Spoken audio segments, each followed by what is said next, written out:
Hey guys, Pro here at VIP Outdoors, and today we are in the kitchen.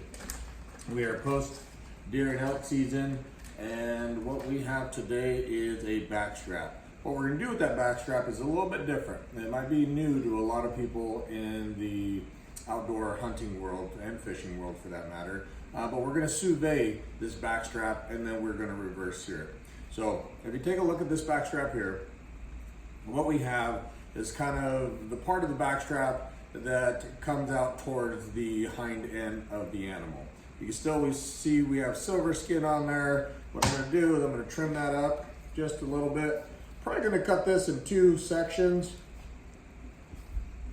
That way we have even cooking, even though the sous vide actually, the nice part about sous vide is that it creates an even cook throughout your entire protein for you. So you could leave this whole if you wanted to. I'm just so used to taking everything down to even portions.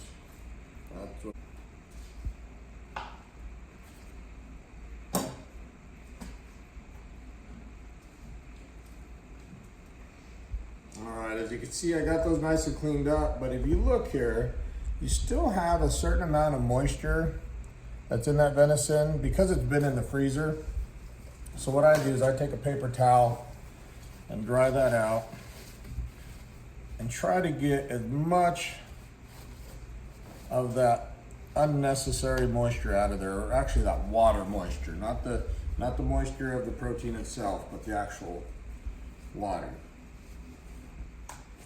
That tossed in there. We're gonna coat these heavily in kosher salt.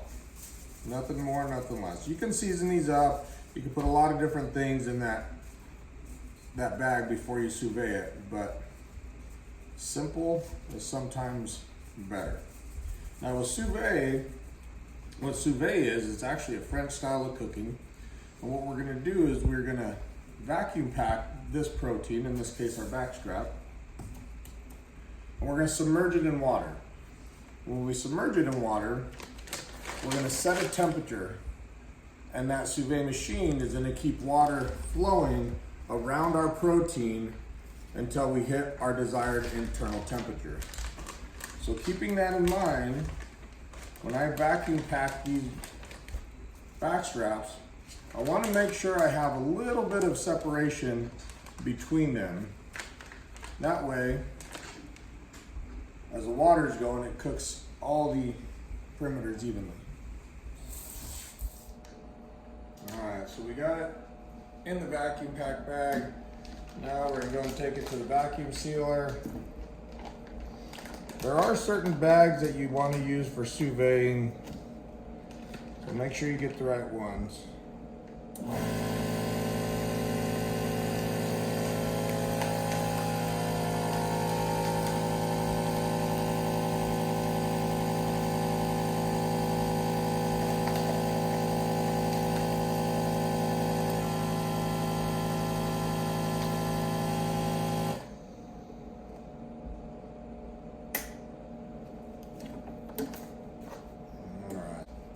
Sous viding's a little bit new to me this year, but I've always wanted to do it. And the reason I've wanted to do it is because I do like venison. I like the flavor of venison, but if you compare it to beef, it's not even comparable, in my opinion. I like beef a lot more than I like venison. And part of the challenge with venison for some people is the consistency and the texture.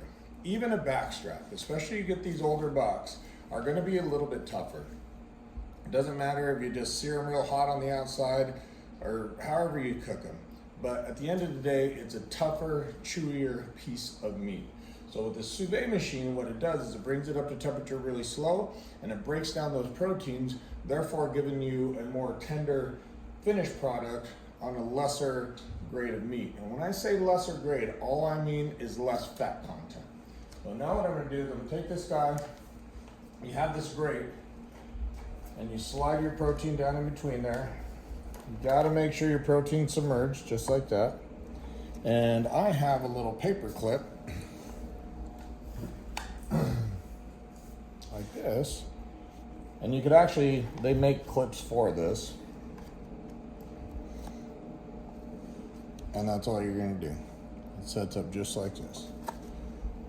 Take my top,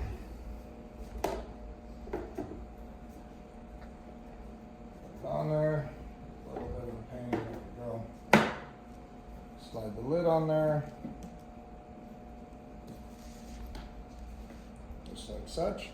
Now what I'm gonna do is I'm gonna go to this top section, and we're gonna go to our target temperature.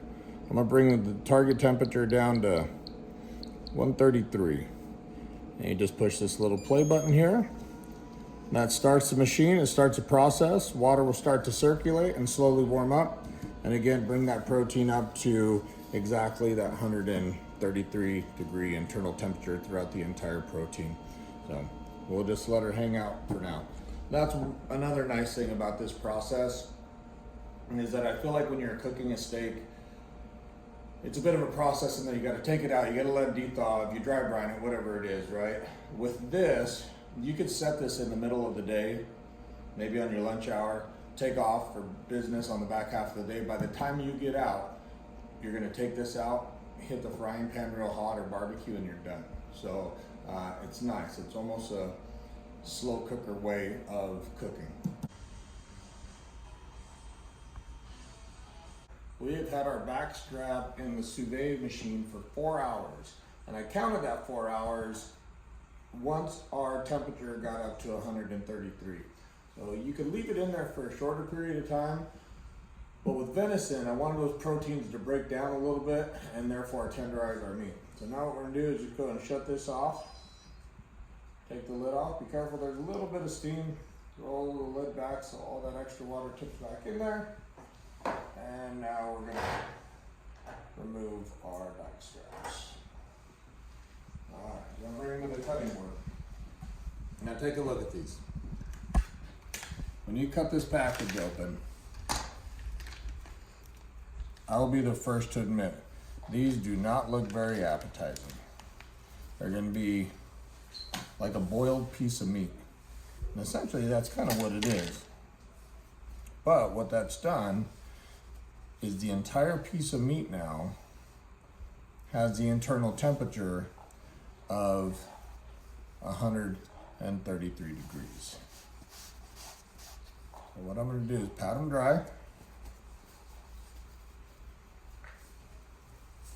and then re-season, just kosher salt,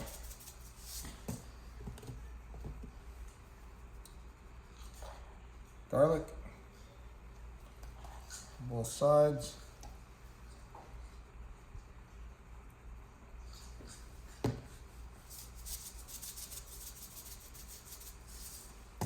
and this is a little bit of walnut oil.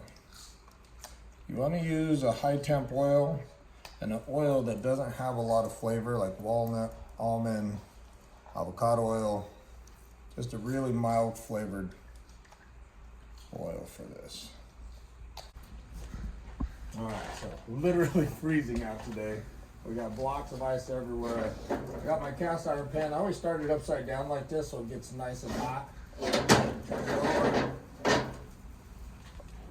Now I'm gonna take these back straps, make sure that oil's on there, and you're gonna hear a nice sear. If it's gonna come in nice and close,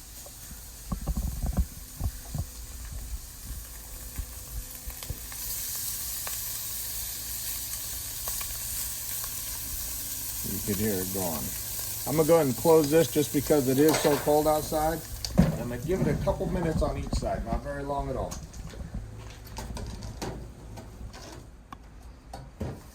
So we've had it going a couple minutes on one side, and as you can see when we turn here, now we have a really nice crust on our steak. And I'm gonna do each side, and I'm even gonna tip it up on its edges here at the very, very end. We'll put a really nice crust on this thing before we let it rest and slice it open.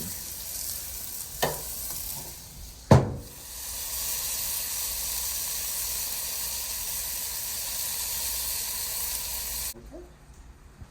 So moment of truth.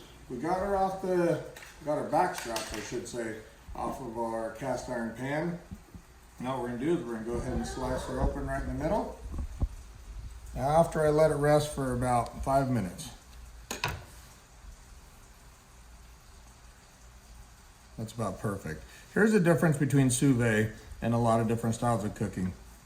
If you notice, that entire center has the same exact amount of red or pink in it. So when you cook the protein throughout at that temperature of 133, you're gonna have that consistency throughout the entire thickness of protein, opposed to doing it on the barbecue or smoker, whatever it is. You generally have a pink stripe in the middle, and then it gets a little darker as you get to the outside. But that's what makes sous vide so nice, is that the entire protein has that internal temperature of, in this case, medium. So we got that guy there. I'm gonna slice this guy open, see how it turned out. It looks really nice also.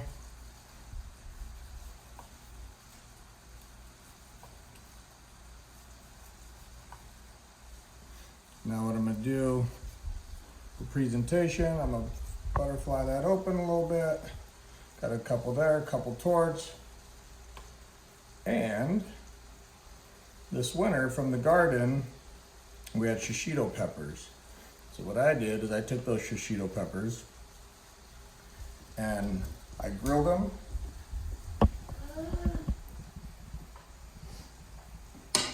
With onions and garlic. And now I'm just gonna take that, put it over here on the edge. Take my salt.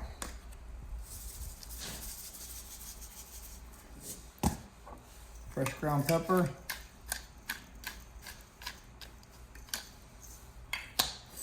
I got my torque. And I'm gonna make myself a little bit of a taco here.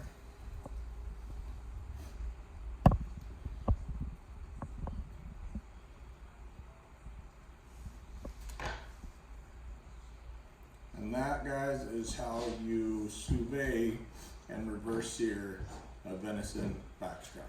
Thanks for watching. You got any questions, leave them down in the comments.